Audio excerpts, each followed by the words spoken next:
All right, good evening. We are right at 7 o'clock, so I'll call tonight's city council meeting to order. And Karen, could we have a roll call, please? Councilmember Husnick. Here. Councilmember Byström. Here. Councilmember Munson. Here. Councilmember Valento. Here. And Mayor Bain. Here. I'd like to invite everyone to rise and join us for the Pledge of Allegiance. Allegiance to the flag of the United States of America and to the republic for which it stands, one nation, under God, indivisible, with liberty and justice for all.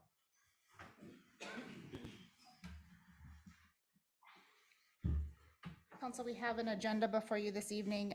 However, before I ask for a motion to approve the agenda, I do have two minor adjustments. We will be removing from the consent agenda items 6F and 6G. Both of those will be moved to a future agenda for council's consideration. And with that modification, I would move that council approve the agenda, again, removing consent agenda items 6F and 6G. I'll second. We have a motion and a second. All those in favor signal by saying aye. Aye. Oppose? And our agenda is approved. Next item this evening is open forum. Open forum is any interested party's opportunity to address council on any topic of your choosing. I also will note that tonight's agenda does include a public hearing related to council's consideration of the tax levy for budget adoption. So if you have comments on that, I would welcome you to hold comments until that public hearing. Otherwise, happy to entertain any public comment that we may have. Karen, is there anybody signed up or anybody online? Of no one. All right, with that, we'll move back to our consent agenda, and council for your consideration is consent agenda items 6A through 6E. And entertain a motion or any changes? Mayor Bain, I'd like to pull item B. Very good. And I need to pull item C. All right, we will Yep. move items B and C, and is there so with that, I would motion council approve consideration or approve consent agenda items 6A, D, and E. Is there a second? Second. We have a motion and a second. All those in favor signal by saying aye. Aye. Opposed? And our consent agenda is approved. Moving on to consideration of consent agenda items, or item 6B, which is to consider minutes for September 12th, a regular council meeting. I'd make a motion that we approve the minutes for the September 12th meeting. I'll second. We have a motion and a second. All those in favor signal by saying aye. Aye. Oppose? Abstain? Abstain. One abstention. And next for council's consideration is 6C, the approved minutes from September 12th council meeting. I'm sorry, September 19th council meeting. I'll make a motion to approve the minutes from September 19th. I'll second. A motion and a second. All those in favor signal by saying aye. Aye. Abstain. Oppose? One abstention. All right, moving on to our regular agenda. For council's consideration, 7A, which is resolution 9/26/2201, designation of election judges for the 2022 state general elections. And Karen, I believe you're walking us through this. Thank you, Mayor Bain and council members. This in the agenda, in the packet, is for the designation of the election judges. Normally, this goes into the consent agenda, but all things being elections and it being heavily scrutinized, wanted to put it on the regular agenda for you guys to review. And so this is, we have a JPA with Washington County. They're the ones who select and hire our election judges. So what is in the packet is a resolution that approves those election judges they have selected and hired, and then the list of judges that accompany that resolution. The recommendation would be to approve the list. Very good. And maybe an opportunity also just to highlight again that because of the precinct changes, this will be the first election cycle where we are operating under the new precinct structure. And so council, you will see the precincts identified along with each election judge by precinct. Any questions, comments? I think just a comment for me. I want to thank them for their service generally and for their service to Forest Absolutely. Lake. And doing their part to ensure free and fair elections. They have an extremely important role, and I have a lot of gratitude for their willingness to take that on. Very well stated. I certainly don't have any objections with any of them. Don't know them all, but there's no reason to object to any of them either, so. Mayor Bain, I move adoption of resolution number 09-26-22-01, a resolution appointing election judges for the November 8th, 2022 state general election. I'll second. We have a motion and a second. Any further discussion? Hearing none. All those in favor signal by saying aye. Aye. Oppose? And items approved. Next item tonight is 7B, motor grader purchase approval, the 2023 Caterpillar 14 AWD. And Dave.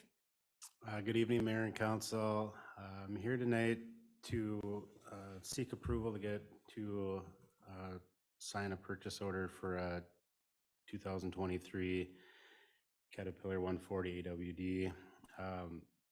So the bigger equipment that we purchase gets purchased off of the state bid, which is competitively bid.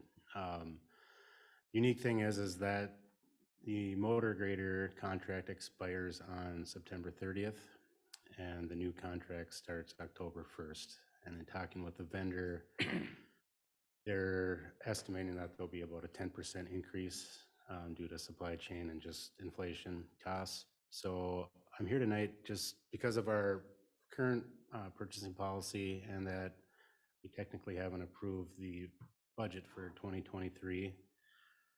I'm just here tonight to see if we could get approval to get that signed purchase agreement or approve me to purchase that. We'd realize a savings of about $20,000 between September 30th and October 1st. And being that it's already in the budget and we still want to incur costs until 2023, builds are at approximately 12 to 14 months. So if we're lucky, we may see it about this time next year. But just to try to financially save some dollars, if you know, kind of the 10-year plan and the CIP budget looks pretty solid, that this would be an easy way to save $20,000 or not incur an additional $20,000.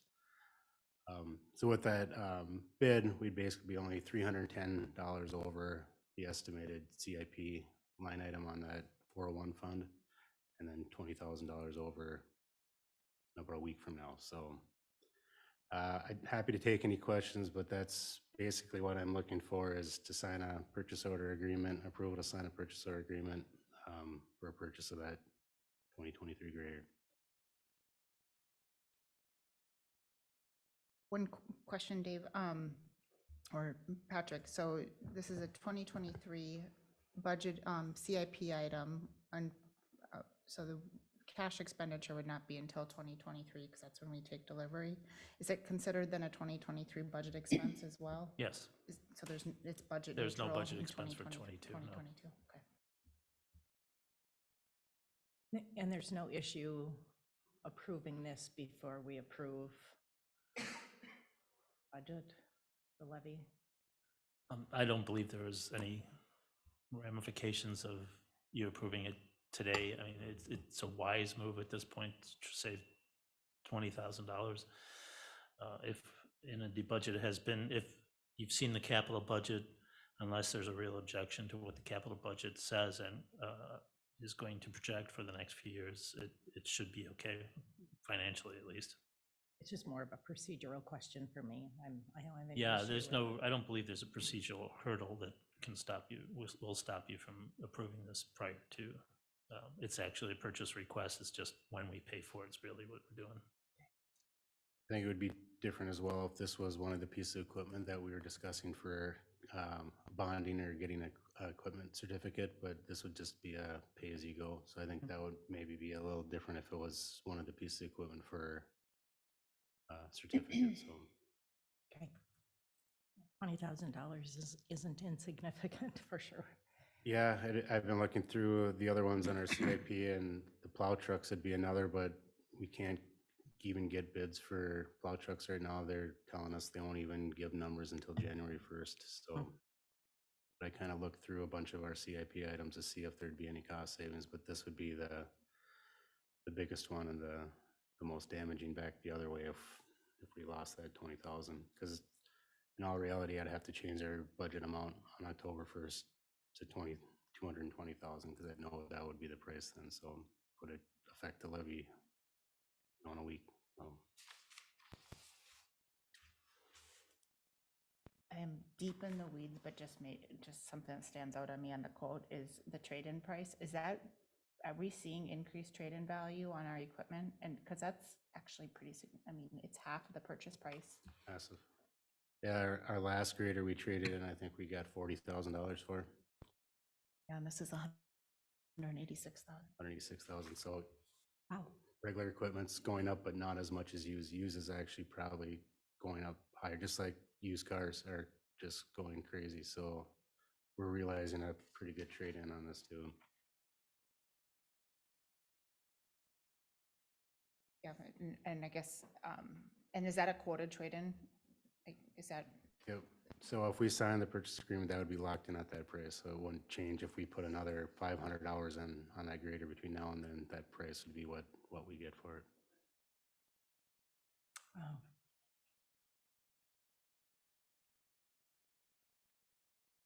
I don't have any other questions, and I think it's a wise, timing move. It's one of those, personally, from my perspective, it's one of those items on the CIP that's not in question, and so moving the timing up, I don't have any hesitation over.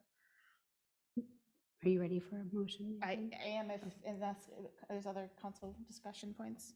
No, I have no objection at all to,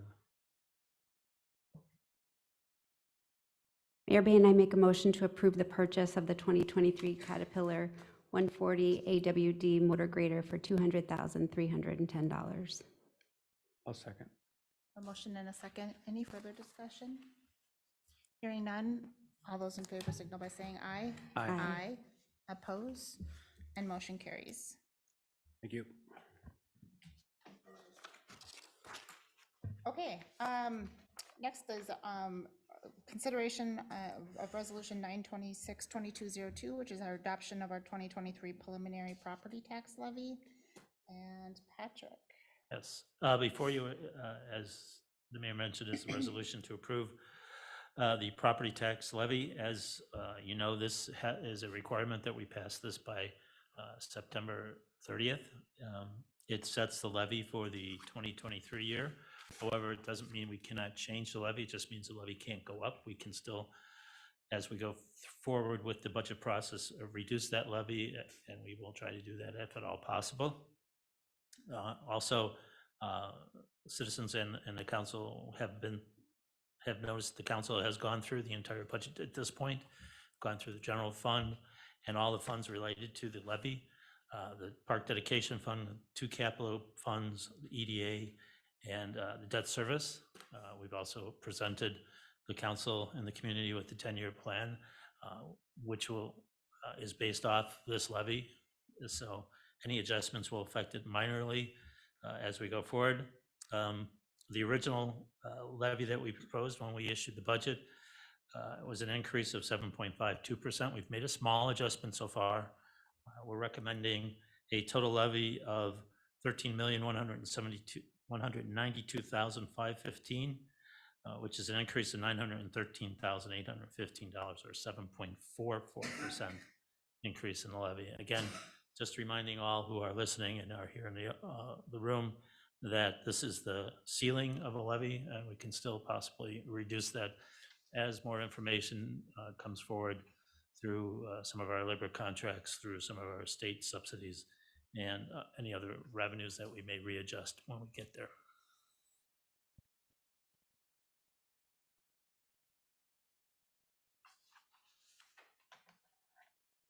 Thank you, Patrick. So tonight's consideration does include a public hearing. Perhaps let's hear if there are any questions, preliminary questions from council first. Go ahead.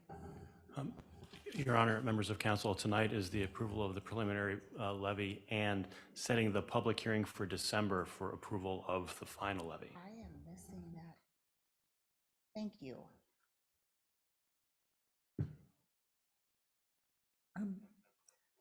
Patrick, I hope I'm not catching you here too much, but are you able to kind of summarize those general fund increases, just kind of high level? I know, contract Sure, settlements and. that's not a problem at all. As the council knows, we have 5 labor unions. 3 of those contracts are settled. So that's an increase in wages. When you increase wages, it's also an increase in benefits, health insurance, life insurance, pensions, all go along with that in tandem. We also have 2 outstanding labor contracts that we've had to make some assumptions for the police sergeants and the police patrol. Again, those assumptions have been made for salaries, wages, and benefits. Those are always and historically are the major forces behind any of the increases in not only the general fund, but all funds. We are requesting 1 position addition in the Community Development Department to assist in that process. That's all we're asking for as far as that goes. Not much else as far as that, except regular increases in goods and services and associated costs. So that's where it is. When you look at our increases, it's mostly wages, benefits, and material costs. So there aren't any major initiatives left in the budget this year for the general fund, except that 1 position, but I think that's a good thing. I think the position is necessary, but everything else is pretty standard and just reflecting increase in costs. In my recollection is we were figuring a 2% increase in those costs, 2% increase in kind of goods and services approximately. Probably, if I recall, it was about 2%. It's probably closer to 3 now, but I mean, I would think, and that's probably it. To be honest, it's conservative considering what's going on right now. So we'll have to be vigilant next year, is watching those prices and watching out what it's doing to our budget, and then hopefully, if we have to make changes mid-year to keep within our whatever budget the council passes, we will have to do that. But this, again, I think I said at the beginning, the first meeting, that this has been a difficult budget year to try to, not mechanics of it, but how to figure out where the economy is going and how it's affecting your budget. And that's a difficult one. The other major change in there is a small increase for paid on-call firefighters, and that's an effort to continue to retain firefighters and stay away as far as we can, at least for as long as we can, I should say, from full-time firefighters, which is a very expensive operation to take. So.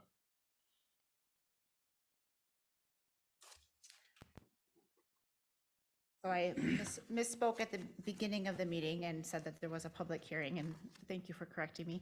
However, I am always happy to take public comment, and so if there is a member of the audience that wants to speak, happy to provide that opportunity. Just wanted to pause and see if there was any comments, any input anybody wanted to provide.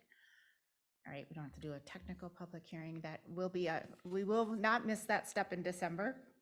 But just wanted to provide that opportunity. So let's bring conversation back to council. Any other questions, points to highlight, things, last minute considerations that anyone would like to make?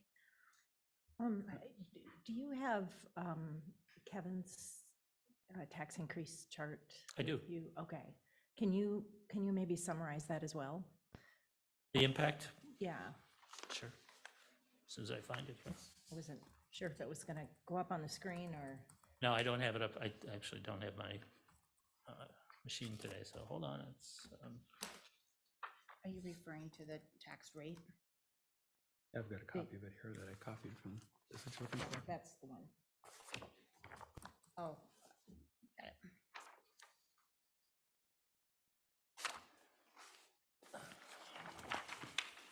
Just give me a moment to.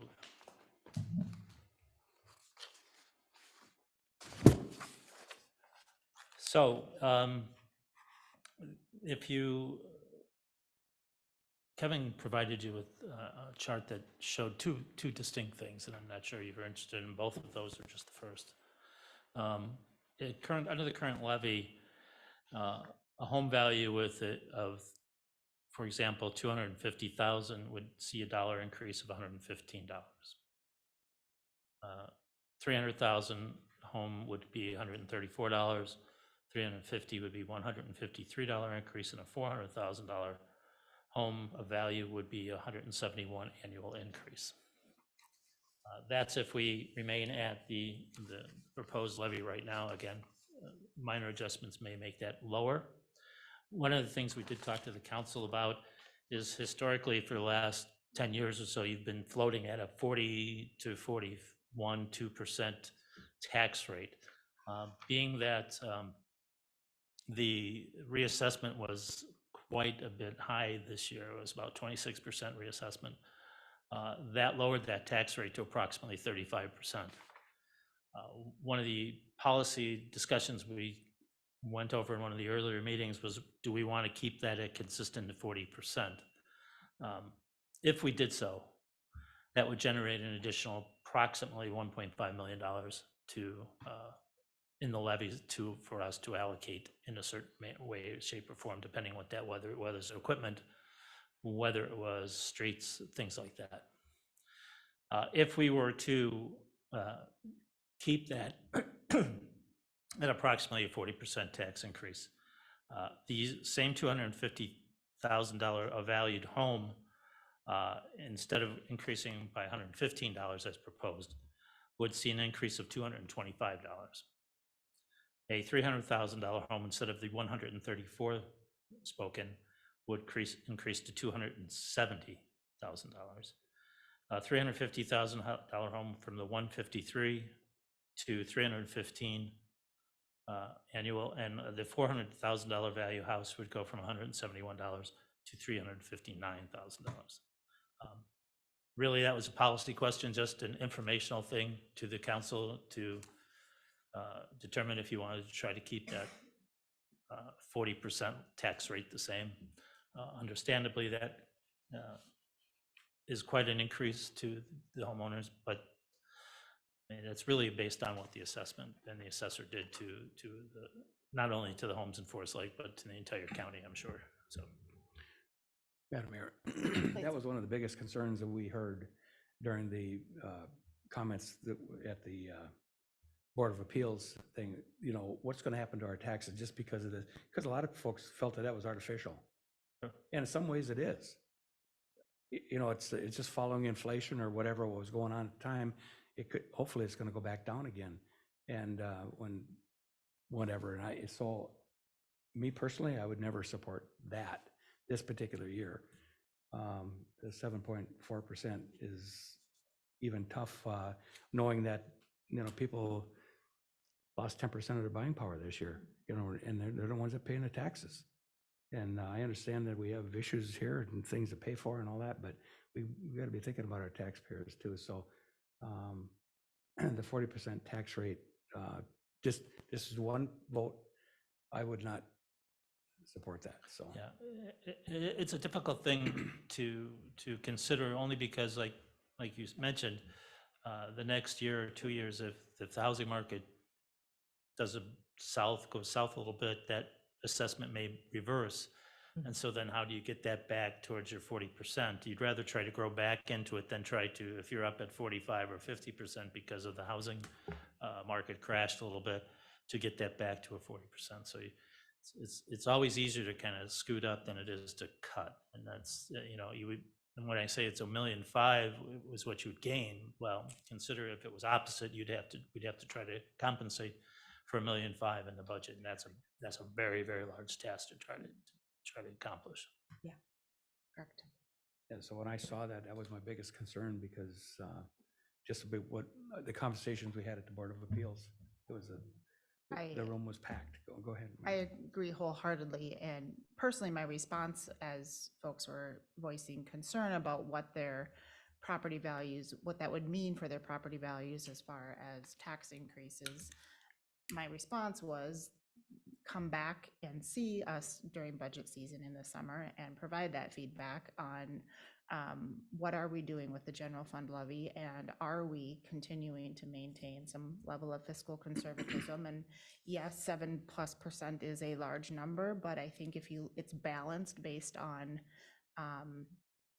look at it's kind of striking that balance of our future needs and, you know, what's needed to continue for those projects and keep those funds in a good position, but also to recognize that that all of the dynamics that created that market rate are creating some stress, and that we should kind of take that, this is an opportunity to have that fairly sizable decrease in tax rate. I agree wholeheartedly, and I know we've had many conversations about the potential for some bonding too in 23, 24, and so I think it's wise to kind of pull back here a little bit, give our taxpayers an opportunity to breathe a little bit, and then kind of reassess. Yeah, I would have a hard time disagreeing with you. And I also then draw back to the 10-year projections that we've just given the council and the community. It shows that we're trying to be responsible, conservative, and taking all aspects into account so that we can plan for the future and do it reasonably and with some kind of a vision and a structure, so that we can make the adjustments we need to make without going up and down on tax rates, but also understanding that this kind of a 10-year plan also gives us a resource to adjust if we have market forces that either are for us or against us.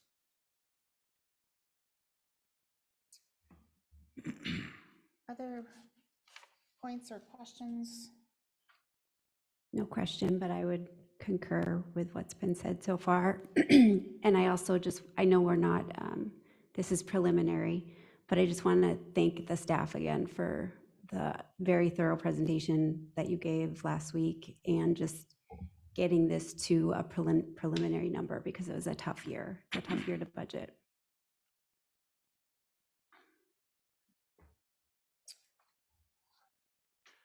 All right, so I'm happy to entertain further discussion or questions. Also to point out that the resolution for consideration is on page 109 of our packet, resolution 926-2202. Mayor Bain, I move adoption of resolution number 09-26-22-02, resolution approving the 2023 preliminary property tax levy and preliminary 2023 budget, and setting public tax hearing date for the 2023 budget and property tax levy. I'll second. We have a motion and a second. Any discussion? Maybe, I think it's worth noting that the public hearing will be held on December 12th, 2022 at 6 p.m. thank you for that. And my question or discussion point was going to be, Patrick, can you kind of walk us through a planned calendar of events between now and December of future council consideration of the budget? Yes, we will have not identified exactly what dates they're going to be at this point. We hope to finish our negotiations with the two outstanding contracts. We hope to reassess some of our revenues as the months go by, particularly the building revenues, and those are the major ones. We hope to assess the revenues of any state shared revenues and things like that. So what we will have is, either during a council meeting in the discussion phase or at a workshop, additional budget information as it comes along. I'm not sure exactly when or what that will be.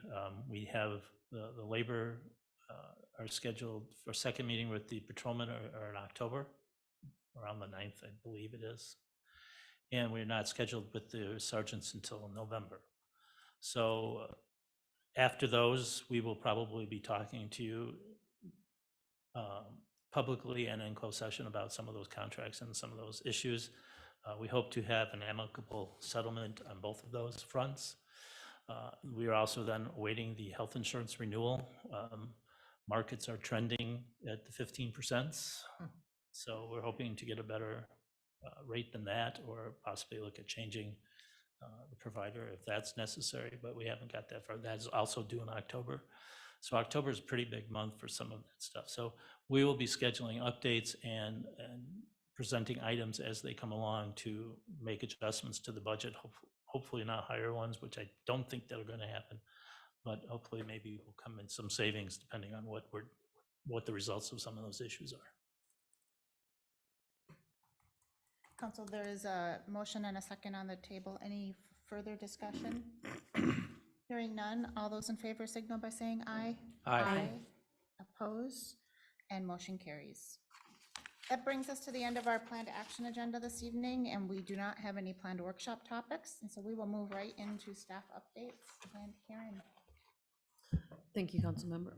Council members, I don't have any updates, but happy to answer questions. Dan. Mayor, members of the council, I just want to let everybody know that coming up here, I think in 3 weeks to a month from now, I'll be going to the MenCar Expo to promote the city of Forest Lake to the development community. I went last year and there was quite a bit of activity that resulted from that expo, so I'll be going in again this year. And then just a quick update on the Headwaters 123. We are still seeing requests for information floating around and responding to those as they come forward that for projects that would fit that potential use. So there is still quite a bit of activity in the development world, and we're responding with those RFIs as they come in. So that's what I got. Very good. Dan, between now and election day, can we include on social media, on maybe it's already on the newsletter, I think I missed the last version, just around the polling place locations, just so folks have that information and maybe bump it to the front of the website if it's not already there. Do. With a map. Map is there. Map is on our elections page. So we have a whole elections page. The map is there. There's links to click on all of this, but it's there. Patrick. One of the items today on the agenda that was pulled was the Belts Park Master Plan. We hope to schedule that for the October workshop to review that and get the council updated on that before we move forward with what we believe should be a contract. At the same time, MnDOT has asked for time during, or we've suggested that time for MnDOT to come back to the council and talk to them about 97 and the update on that. So we'll bring that forward. And I already mentioned, wanted to give you an update on the 2 labor contracts that are outstanding when those negotiations are happening. So we have that already. That's all I have right now. Anything else for Patrick? No update, Your Honor. All right, thank you. Dave. No updates. Ryan.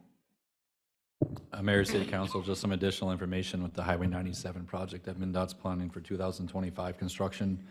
That's the project they would be talking about, basically pretty in detail of what we've been discussing at a staff level for a year and a half or so now.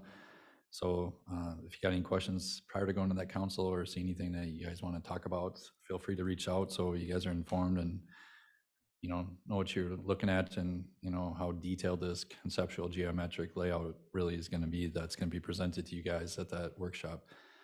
With that being said, then too, we're going to follow up with our first public engagement open house here November 1st. That's a Tuesday, I believe. 4 p.m. to 6 p.m. up in the community room.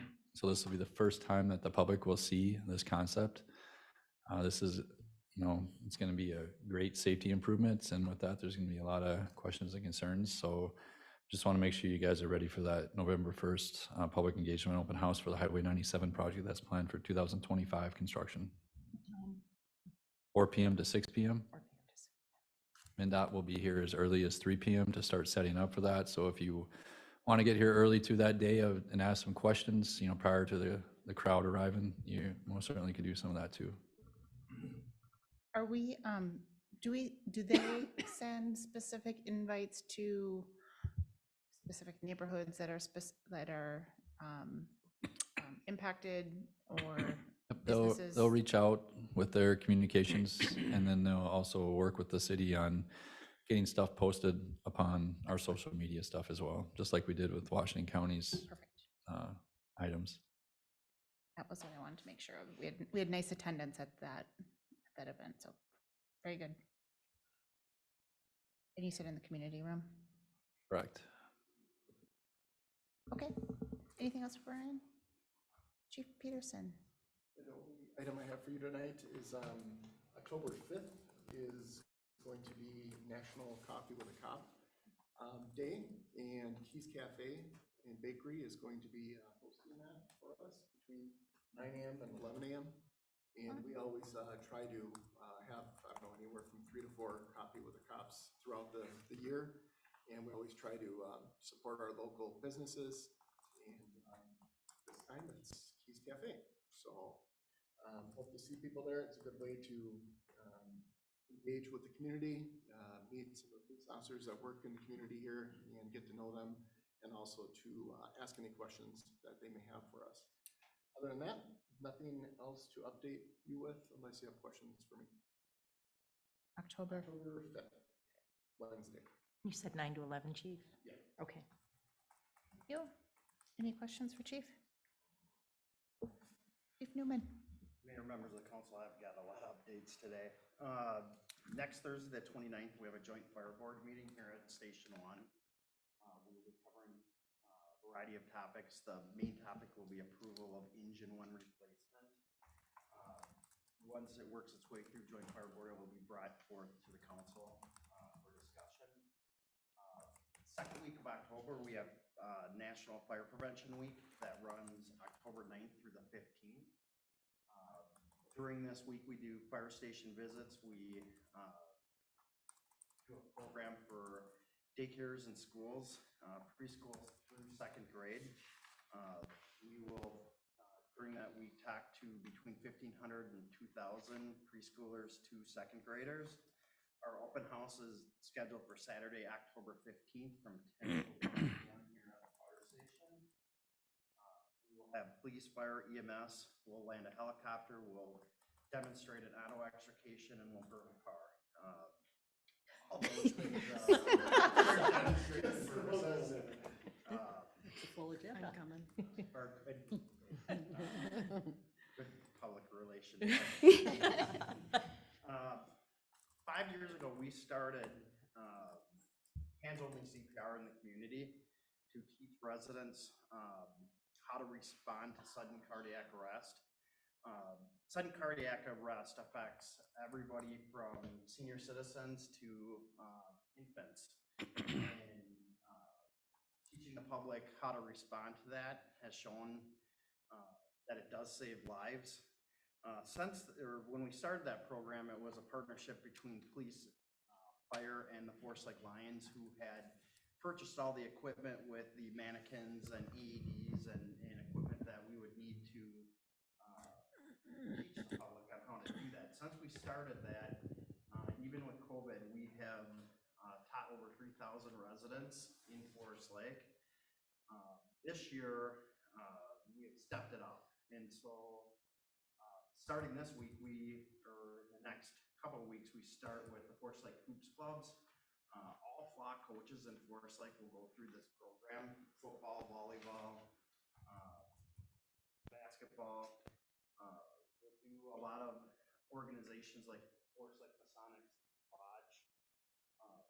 This week we're in the high school, so all 10th graders at Forest Lake Senior High will go through this program as well.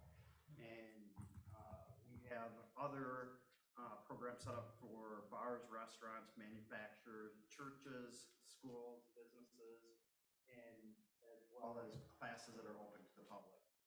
The public can look at our Forest Lake Hands-Only CPR Facebook page. If they're interested in taking a class, or they can go to the Forest Lake Fire Department Facebook page and hit the link to get the Hands-Only CPR class.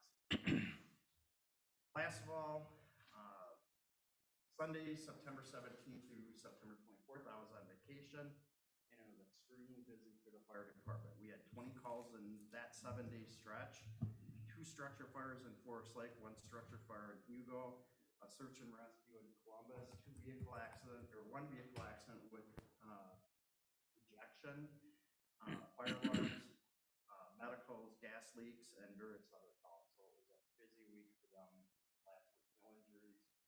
Equipment ran good. That's all I have for updates, unless you have questions. Questions for Chief? All right. And Kim? No updates, thank you. Very good. Bring updates back to council. We'll start with Councilmember Munson. No updates. All right, Councilmember No Byström. updates for me. Councilmember Husnick.